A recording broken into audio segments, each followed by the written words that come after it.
America. Love it. Guys, huge fans. Insane to see all you guys together. You guys still look phenomenal. You're in great shape. Obviously, this year has been a big year among American Gladiators. The documentaries came out. Now that it all came out, how do you guys feel about it? How did it come out? I mean, I feel like it's a resurgence. People who didn't know about the show know about it, but it's been obviously a lot of people like me who grew up on the show got to relive a lot of memories, heard stories that we never did. But what was it like on your end? In one word? Yeah. Awesome. Yeah. What was the main takeaway that you think from the documentaries that people saw about this?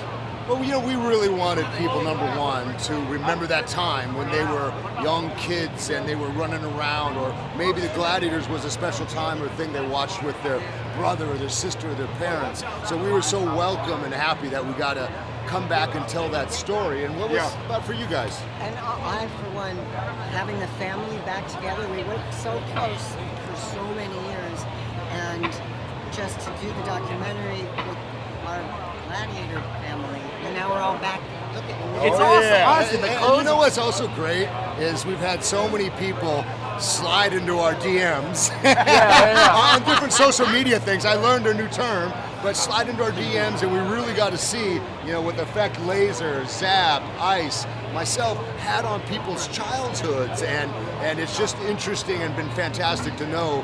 Because when we were doing it, it was just a show. Sure. But now people love it because it's the nostalgia. That's right. It's incredible. They're reliving it. Well, I think the cool part is like you guys are still gladiators. I see you on social media, you're still working out in your garage. Yes. You guys, the fitness, it still keeps going. Still there. It's a lifestyle. This guy, hey, come on, show him the beef.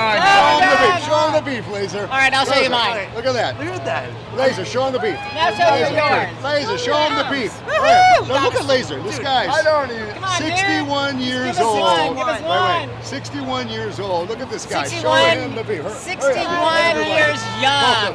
Look at Young. 61 Woo! years old. Yeah. That is a monster. That's 61 years young. But let me ask you this, and you guys are all here. Who was, in your opinion, and there's no right or wrong answer, but I'm just curious in your opinion, who was it could be one of you, who was the ultimate American Gladiator, male and female? Who was the one that you guys were like?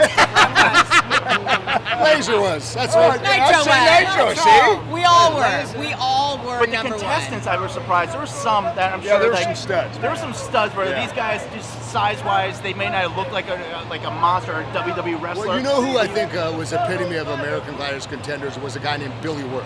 Okay. So Billy Worth was this long-haired kid that was a handsome guy. He was in Lost Boys. He was a model from New York, and he was an Ivy League guy. He went to Brown, but that guy could scrap. If you watch the docuseries Muscles of Mayhem on Netflix, you'll see him and Gemini actually going at it and throwing fisticuffs in season 1, and I think that set the tone that American Gladiators was a real show, that it wasn't choreographed. People were out there, and they had their chance to go against these larger-than-life heroes to test their mettle, to see where they stood in the pantheon of sports greatness. That's right. And then I think out of the women, honestly, I would say Peggy Odita. Yeah. Peggy Odita was 5'9", weighing 185.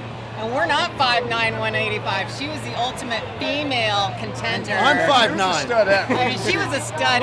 She could probably take some of our boys. You guys got paid for being on the show. However, you guys, from the documentary, I learned that you guys were not insured. You were insured to a certain extent. Like, it costs a lot of money to your body, to the health, to recover. So at the end, did you guys, looking back, did the margins make sense? Like, would you have done it again? Absolutely. I think we would have. We all would have done it all over again. Because when you're in your 20s, early 30s, you don't know how the business works, and we were just having a good time. That's awesome. Absolutely no regrets. None. I'd do American Gladiators 100 times over. Last thing, who was the biggest celebrity fan of American Gladiators? The person you ran into over the years, you're like, man, this There was a lot of them. really? Probably Tom Hanks. He won. No. Tom Hanks, Bruce Springsteen, Yep. Kevin Costner, Dustin Costner, Hoffman, Steve probably. All of Martin. them. That's Oh, awesome. Kevin So Costner. many. Dude, we just Wait. ran into Dee Snyder from Twisted Sister that stopped us coming Got in a here. picture of and her I last totally night. remember you guys. Here, the number one fan for American Gladiators was Bill Clinton. No way. Bill Clinton went on TV and said American Gladiators was his favorite show. That's awesome. Well, guys, honestly, That's awesome. It's so good to see you Thanks, guys man. together. It's Thank glad you. to, people, the new generation, get to see you guys. Congratulations. Thank you. Thank you. Appreciate it. Thank you guys so Thanks, much. See you later.